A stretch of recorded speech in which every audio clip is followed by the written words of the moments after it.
পড়ালেখা না করলে তোমার শ্বশুর বাড়ি ফাটাই দিব। যাবা? এখনই শ্বশুর বাড়ি ফাটাই দিতাম, দিয়ে দিব কিন্তু এখনই দিয়ে দিতাম। শ্বশুর বাড়ি যাবা গা? হ্যাঁ, শ্বশুর বাড়ি কি করবা? একলা বসে বসে থাকবা? বইগুলো এখানে রাখি যাবা? শ্বশুর বাড়ি গেলে তো কাজ করা লাগবে, পারবা? পারবা না? তাহলে তো ওরাও ওখান থেকে ওখানেও থাকতে দিবে না, তাহলে কি করবা?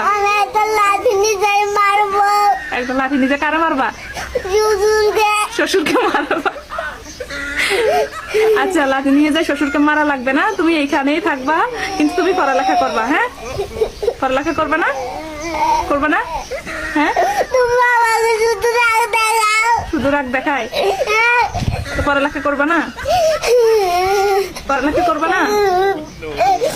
তোমাকে আমি লিখতে বলছি, তুমি লিখবা না? হ্যাঁ, লিখলে তো তুমি বড় হইতে পারবা, তুমি অনেক কিছু বুঝবা।